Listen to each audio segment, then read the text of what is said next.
Today's day 5 of the 14-day.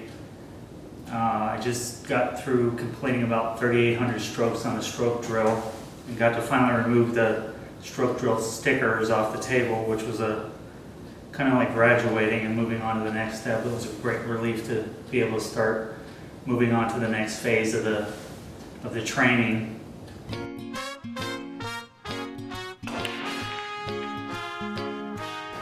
So throughout my time after starting with my aunt when I was 21, played on numerous leagues, played in APA leagues where there was a handicapping system, which had its benefits and disadvantages in my opinion. Played in some other bar leagues here in town. My game progressed, night and day from when I started playing when I was 21.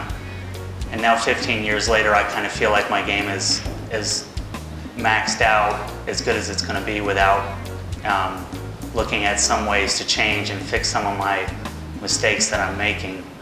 I don't feel like I could get any further along with my game.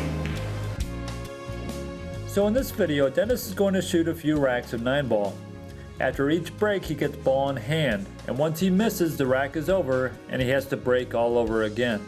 And one of the main reasons I created 14 days is because there are a lot of players like Dennis whose game has plateaued. They're inconsistent, they don't know what to practice to get better, and no matter how many lessons they receive or instructional DVDs they watch, they're just not improving. In the case of Dennis, he's been playing bar leagues for several years and his goal is to be one of the top dogs in the league. But right now, his game is really inconsistent. He has several flaws in his fundamentals that are preventing him from getting better. For instance, when he strokes the ball, he doesn't follow through all the way, which means he's punching at the cue ball rather than stroking through the cue ball. And this is common with many bar table players. Instead of a free-flowing stroke, they tend to grip the cue too tightly, resulting in a shortened forward stroke or a boomerang type of stroke. And that's where the tip goes through the cue ball and comes straight back. So instead of trusting their stroke, they're trying to steer the cue ball. Also, when Dennis gets down on the table, his feet are too close together, which results in an unstable stance. Also, by his feet being too close together, he is unable to bring his head down closer to the cue stick, which will help him in sighting the shot. And another problem Dennis has is he has no pre-shot routine. To play pool at a high level consistently, you have to develop a pre-shot routine, which means putting your stick on the aiming line, building your stance around that line, and then dropping straight down on the table.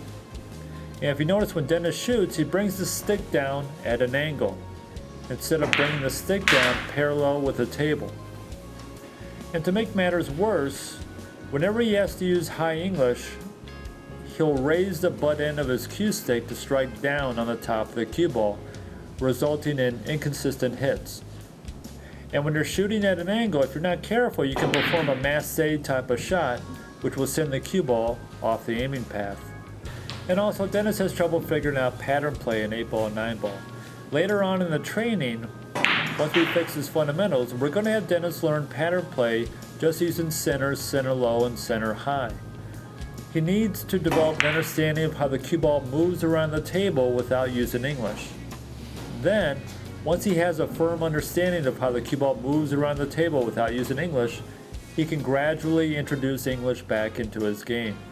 And Dennis, like a lot of bar table players, tends to overuse English, which results in inconsistent positioning. Since everything is more clustered on a bar table, it's easy to get into trouble if you're spinning the cue ball around the table. So to fix his fundamentals, we created a stroke drill where, on each shot, his main focus is proper alignment, stance, and making sure he is no longer punching the cue ball. And on every stroke, the tip of his cue has to hit a target well down the aiming path.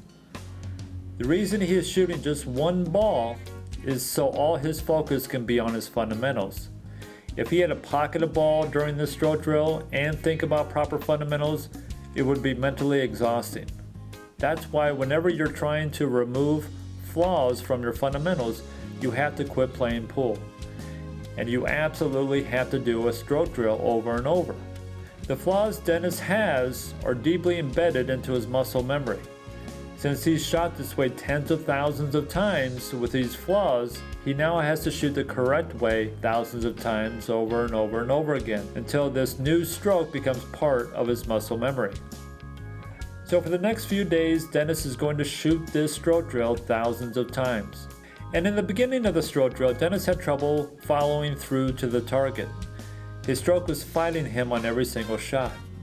So I had him slow down his stroke and force him to stop that tip at that target. His flaws were so deeply embedded into his muscle memory that even after 2,000 times of shooting this drill, his old stroke would still re-emerge every once in a while.